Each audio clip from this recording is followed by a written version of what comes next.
All right, people like quick videos, so this is a quick video on the P0400. Now, this is not what to do if you come up with a DTC diagnostic trouble code P0400. You need to follow all the videos. A lot of them are organised into playlists for you, funnily enough, on our YouTube channel. EGR information or something like that. The playlist is called. Check it out.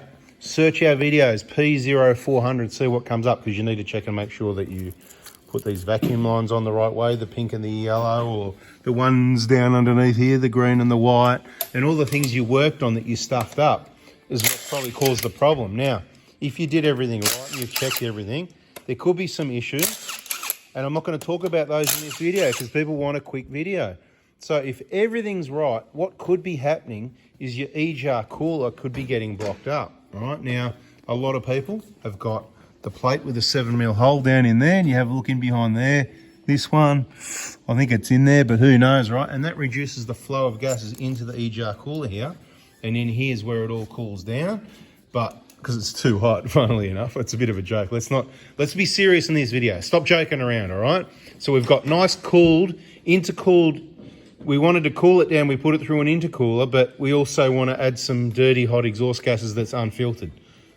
Yeah, it makes a lot of sense, doesn't it? Anyway, that's what this stupid thing's all about. But anyway, cools it down, comes through here. The flow's going to be pretty slow because you've got a plate with a 7mm hole, so it's not coming through too quick.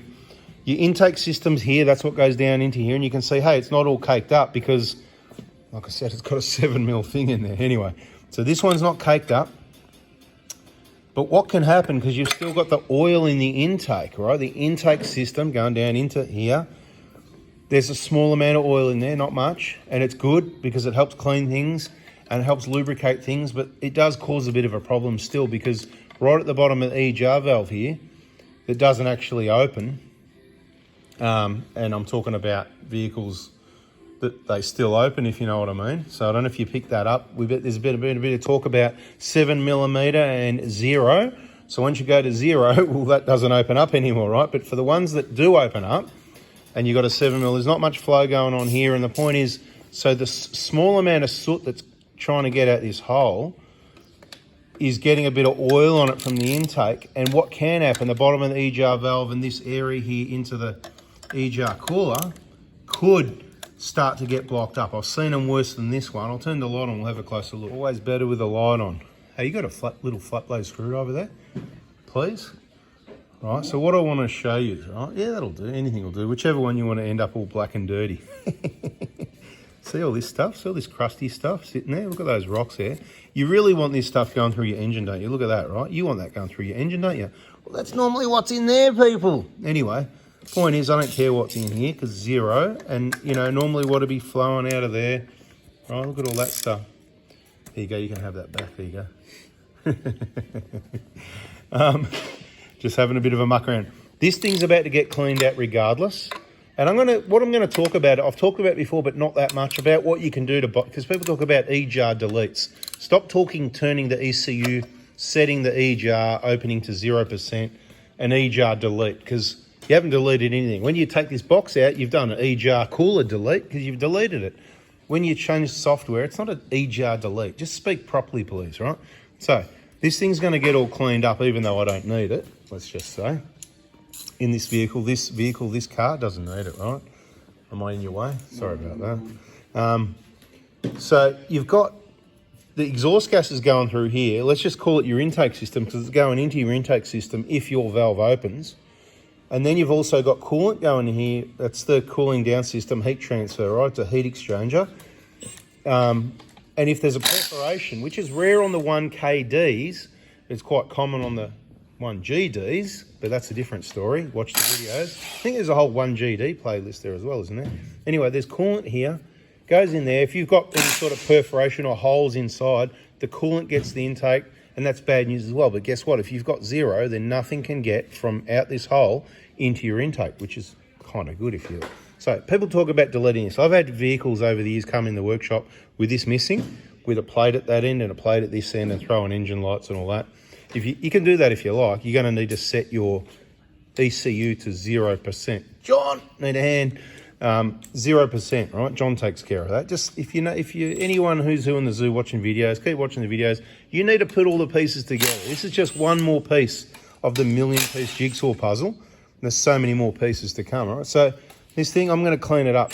Now, I do like to think about bypassing it. I could easily, just to give you an example, I mean, the hose goes from here to the cooler and from here to the cooler. So you could just cut that hose there, put a joiner in, take this hose off and just join that there, and that's it. Or you could just get another piece of hose, but it wouldn't be Toyota genuine quality, and just put a hose from there to there, and you've bypassed the coolant to the cooler then there's no chance any coolant can get to your intake. So that's something else you can do.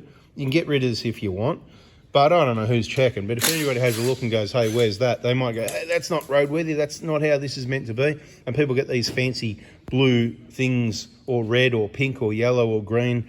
It's like a mods, man. Mods, it's modified. It's cool, dude. Check it out. I got a red rocker cover or something. Hey, maybe we should paint the rocker cover red or something, make it go faster.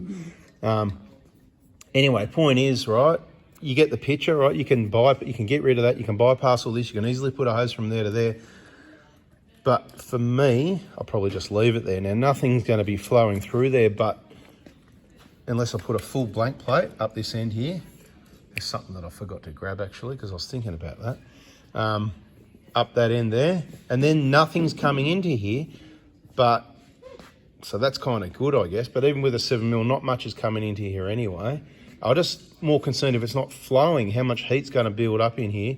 And is it going to do any damage to anything? That's what I'm not too sure about. I don't think so, but you've got to do these things to know 100% for sure. You can't even just do 100. You've got to do thousands, and it's got to be over 10 years to know for sure, right?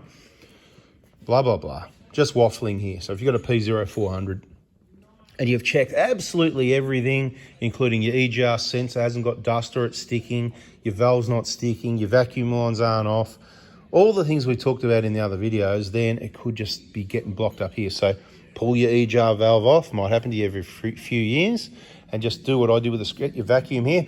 It's not going to be caked up down in here, no, because the oil can't get to there, right? Just think it through, people. Exhaust gases, dry, dirt, dry soot is coming in. It's exhaust gases. There's no oil in it coming in at this end. It's all dry. All right. Now, if you've got a good, healthy running engine with new, fresh injectors, you're not going to have as much soot as a dirty old set of injectors are going to put out your tailpipe, therefore coming back into your engine. So the longer you leave your injectors, the more you're not looking after your engine in so many ways. All makes and models, not just Toyota stuff here or these.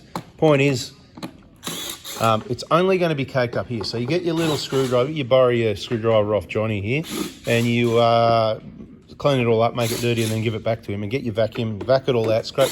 It's basically what you can see there. If you really want to get motivated, you can remove these 3 Allen key, I think they're M5 or M6 or something from memory, I can't remember, and just this little end cover piece will come off, and you can just wash this out, and you'll see a bit more going on because there's like a valve mechanism inside here, because it flows one way and it's a bypass on the other side, right? And that's what that's for, and that's why that needs to be connected. But if it's not, it doesn't matter, because then it just bypasses all the time. Hey, if that was set in one position or the other, you work out which one, you wouldn't actually get any hot exhaust gases. You could bypass it and you just get hot ones. Sorry, what I'm saying, you wouldn't get ones that were cooled down, right? So there'd still be dirty, same old dirty exhaust gases, right? Anyway, clean this thing out, right? If you get that, you've checked everything. Why do I say you don't do this? You do this last? That's because this is probably the least common thing. But when everything else is 100% spot on, bang right, this is the thing that's going to be probably blocked. So there you go. Clean it out. Pull your valve off. Clean it all up again. Clean that out. Put it back together. Bob's your uncle. Subscribe, turn the bell, and hit the like button if you learned something, and we'll catch you in the next video. See ya.